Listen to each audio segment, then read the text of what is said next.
Terima kasih Tuhan Yesus untuk kasih setiamu. Kami bersyukur Tuhan. Terima kasih Tuhan Yesus. Terima kasih Bapa. Menaikkan syukur hanya bagimu Yesus.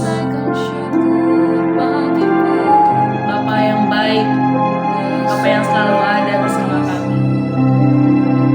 Sama-sama kita katakan, Bapa Engkau sungguh baik. Bapa,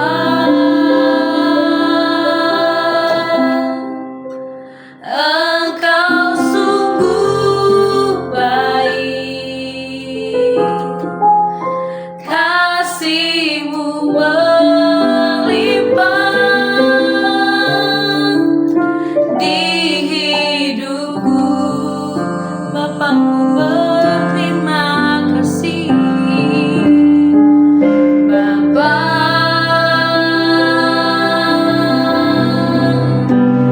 ku berterima kasih.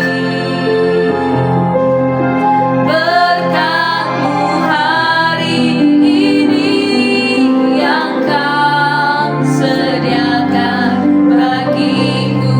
Ku naikkan syukurku, ku naikkan syukurku buat hari yang Kau beri. Tak habis-habisnya kasih dan rahmat-Mu selalu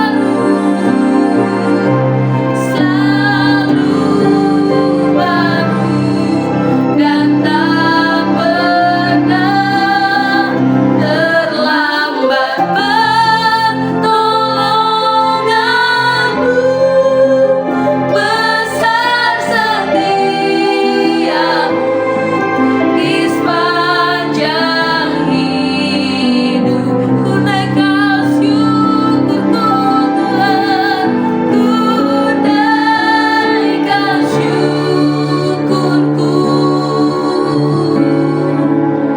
buat hari yang Kau beri.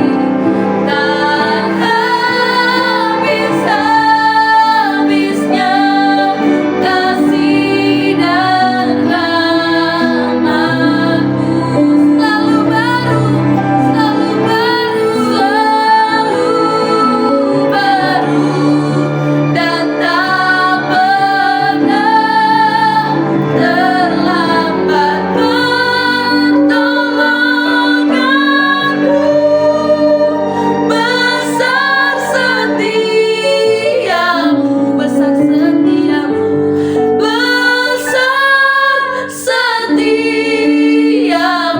besar, setia-Mu besar, setia-Mu besar, setia-Mu di sepanjang hidupku.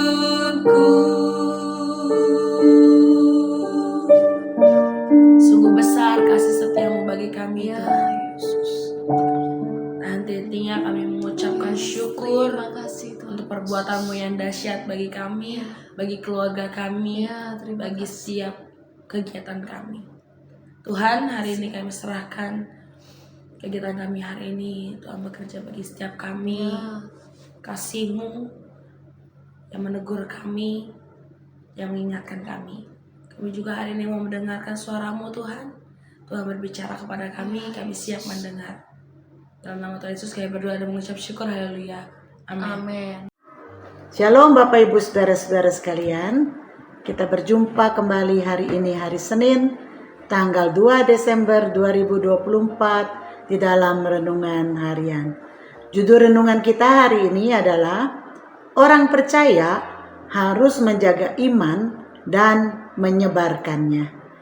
Diambil dari 1 Korintus 13 ayat 1 dan 2. Saya akan membacakannya bagi kita semua, tapi saya harap Bapak Ibu Saudara membaca satu pasal dari pasal 13 ini.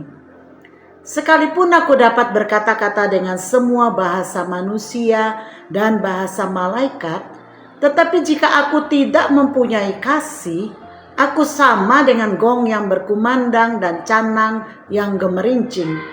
Sekalipun aku mempunyai karunia untuk bernubuat, dan aku mengetahui segala rahasia dan memiliki seluruh pengetahuan, dan sekalipun aku memiliki iman yang sempurna untuk memindahkan gunung, tetapi jika aku tidak mempunyai kasih, aku sama sekali tidak berguna.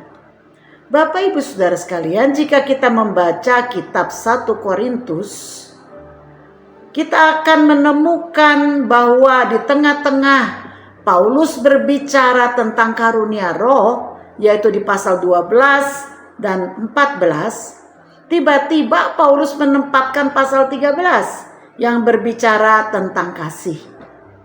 Bahkan Paulus menegaskan bahwa kasih adalah jalan yang lebih utama daripada segala perolehan karunia-karunia roh. Di dalam 1 Korintus 12 ayatnya yang terakhir, yaitu di ayat 31. Dalam kekristenan, kasih adalah esensi dari kekristenan. Hukum terutama juga tentang kasih, yakni kasih kepada Tuhan dan kasih kepada sesama.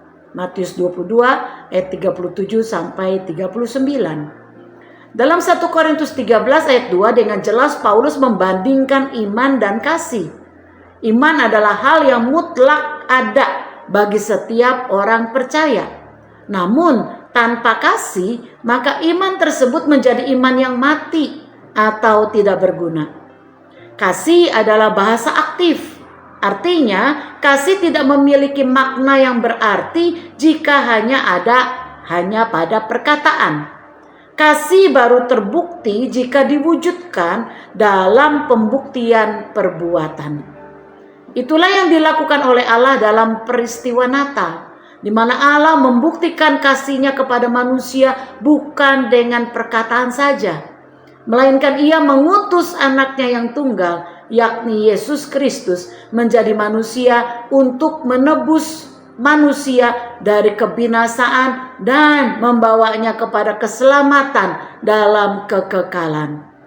Yesus harus meninggalkan kemuliaannya di surga dan mengenakan tubuh manusia yang fana, menderita dalam siksaan salib, menggantikan manusia yang seharusnya menerima hukuman karena dosanya, agar manusia yang percaya kepadanya tidak lagi binasa, melainkan beroleh hidup kekal. Inilah kasih itu.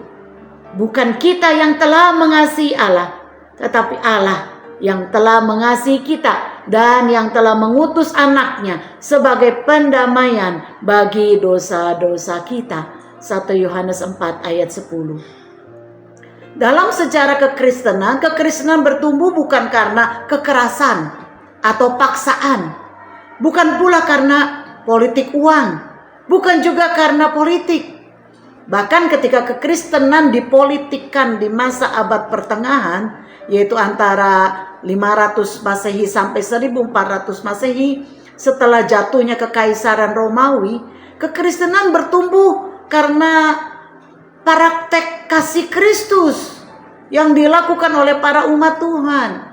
Bandingan gereja mula-mula, Kisah 2 ayat 47 mengatakan, sambil memuji Allah dan mereka disukai semua orang, dan tiap-tiap hari Tuhan menambah jumlah mereka dengan orang yang diselamatkan. Jadi kekristenan itu bertumbuh karena kasih. Iman dan kasih harus berjalan berdampingan. Kita tidak mungkin bisa mengatakan beriman kepada Tuhan jika kita tidak memiliki kasih kepada Tuhan maupun sesama. Atau kita hanya mengasihi Tuhan tapi tidak mengasihi sesama. Sama seperti salib yang memiliki papan vertikal dan papan horizontal. Orang Kristen harus memiliki kasih dua arah, yakni vertikal kepada Allah dan horizontal, yakni kepada sesama manusia. Dengan begitu kita akan memiliki iman yang hidup dan bertumbuh. Dalam era saat ini di mana iman kita sering kali menghadapi banyak tantangan, kita harus waspada dan berdiri teguh menjaga agar iman kita tidak mudah dialihkan kepada hal-hal duniawi yang seringkali membuat orang percaya menyisihkan Tuhan. Inilah tipu muslihat iblis. Iblis berusaha sedikit demi sedikit agar orang percaya mulai menggeser Tuhan, menggeser ibadah karena sesuatu hal lainnya, seperti liburan keluarga, lembur pekerjaan, takut terjangkit penyakit, perlu istirahat, dan lain sebagainya. Apalagi dengan alasan saat ini bisa mengikuti ibadah melalui streaming YouTube. Waspadalah saudara, ini adalah cara iblis untuk menjauhkan diri kita dengan Tuhan dan komunitas Kristiani kita. Arti gereja sebagai kumpulan orang percaya akan dibuat menjadi semakin pudar. Dan yang diinginkan iblis adalah orang Kristen menjadi terpisah-pisah dan tidak kokoh, dan tidak ada perwujudan kasih di antara sesama tubuh Kristus. Sebab itu di dalam Ibrani 10 ayat 25 penulis kitab ini mengingatkan agar seluruh umat Tuhan pada akhir zaman harus lebih lagi giat beribadah, serta tidak menjauhkan diri dari pertemuan-pertemuan ibadah, karena disinilah letak kekuatan anak-anak Tuhan, yakni di dalam persekutuan. Sebab di dalam persekutuan ada kasih yang diwujudkan di antara umat Tuhan. Persekutuan ibadah ini pada umumnya berupa ibadah raya, komsel-komsel, maupun kategorial-kategorial. Apa perenungan kita hari ini, saudara? Mari kita umat Tuhan, berjaga-jagalah. Jangan hidup lagi dalam dosa dan kegelapan. Bertumbuhlah di dalam iman dan berdirilah teguh, jangan goyah. Dengan kita bertambah giat dalam pekerjaan Tuhan, kabarkan Injil, tebarkan kasih Allah kepada orang lain, semakin giat dalam persekutuan dengan Tuhan dan sesama, dengan berpegang teguh kepada firman Tuhan. 2 Tesalonika 2 ayat 15. Percayalah segala usaha dan jerih lelah kita tidak akan sia-sia, seperti yang tertulis dalam 1 Korintus 15 ayat 58. Karena itu, saudara-saudaraku yang kekasih, berdirilah teguh, jangan goyah, dan giatlah selalu dalam pekerjaan Tuhan. Sebab kamu tahu bahwa dalam persekutuan dengan Tuhan, jerih payahmu tidak sia-sia. Amin, saudara. Mari kita berdoa. Bapa, kami bersyukur untuk firman-Mu hari ini. Kami berdoa kiranya Engkau menolong kami, untuk kami senantiasa waspada, khususnya di akhir zaman ini. Kami terus waspada dan menjaga iman kami, agar iman kami tidak semakin lemah, tapi sebaliknya kami semakin kuat, semakin bertumbuh iman kami, dan semakin dewasa. Tuhan berkati setiap pribadi yang mengikuti acara ini, dimanapun berada. Biar kiranya mereka semua bertumbuh di dalam iman mereka, bertumbuh di dalam kasih mereka, bertumbuh di dalam pengharapan mereka, dan bertumbuh di dalam ibadah-ibadah mereka. Terpuji nama Tuhan. Di dalam nama Yesus kami mengucap syukur dan berdoa. Haleluya. Amin. Kiranya Tuhan memberkati kita semua. Shalom.